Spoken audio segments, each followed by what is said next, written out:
جب موت آ جائے گی تو یہ ساری لذتیں، یہ نفس کے کھیل اور دنیا کی ساری خوشیاں ایک دم ختم ہو جائیں گی۔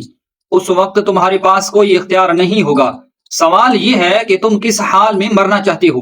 مسجد میں، نماز میں، سجدے میں، قرآن کی تلاوت کرتے ہوئے، اللہ کے راستے پر چلتے ہوئے، یا پھر حرام کما کر، حرام دیکھتے ہوئے، زنا کرتے ہوئے، جھوٹ بولتے اور فحاشی میں مبتلا ہو کر مرنا چاہتے ہو؟ کیا تم نے کبھی سوچا ہے کہ تمہاری موت کس حال میں آئے گی؟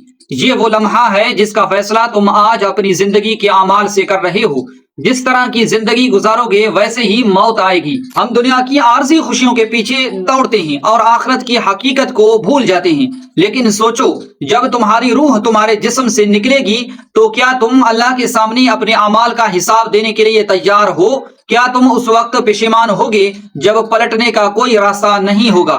اللہ نے ہمیں یہ زندگی دی ہے تاکہ ہم آخرت کی تیاری کریں۔ اگر ہم نے اپنی آخرت کے لیے تیاری نہ کی تو پھر موت کے بعد ہمیں صرف پچھتاوا اور شرمندگی ملے گی۔ لیکن ابھی وقت ہے، اللہ ہمیں بار بار موقع دیتا ہے۔ وہ رحم کرنے والا ہے، معاف کرنے والا ہے، لیکن ہمیں خود کو بدلنے کی ضرورت ہے۔ یاد رکھو، دنیا کی عیش و عشرت فانی ہے اور آخرت ہمیشہ کے لیے ہے۔ تمہیں کس چیز نے روکا ہے؟ کیا تم نے اس دنیا کے عارضی فائدے کے لیے اپنی آخرت کو برباد کرنے کا فیصلہ کر لیا ہے؟ کیا تم نے گناہوں اور نفس کی خواہشات کے پیچھے چل کر اپنی حقیقی زندگی کو داؤ پر لگا دیا ہے؟ یہ وقت ہے سوچنے کا، یہ وقت ہے اپنے رب کی طرف پلٹنے کا، کیونکہ قیامت کی گھڑی بہت قریب ہے، اور جب وہ وقت آ جائے گا تو ہمارے پاس پچھتاوے کے سوا کچھ نہیں ہوگا۔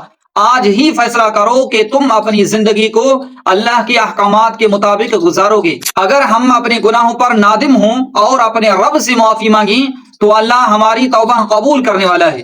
وہ چاہتا ہے کہ ہم اس کے قریب آئیں، اس کے راستے پر چلیں اور اس کی رحمت کے طلبگار بنیں۔ آ جاؤ، اپنے دل کو اللہ سے جوڑو، دنیا کی فانی خوشیوں کو چھوڑ کر اس کی رضا کی طلب کرو، کیونکہ آخرت کی کامیابی ہی حقیقی کامیابی ہے۔ اللہ کی محبت کو اپنی زندگی کا مقصد بنا لو اور گناہوں سے دور رہ کر اپنے آپ کو جہنم کی آگ سے بچا لو۔ یہ دنیا دھوکہ ہے، اس سے دل نہ لگاؤ، آخرت کی تیاری کرو، اپنے اعمال کو درست کرو اور اس پختہ ارادے کے ساتھ زندگی گزارو کہ اب میں اپنی آخرت کو سنوارنے کے لیے جیوں گا۔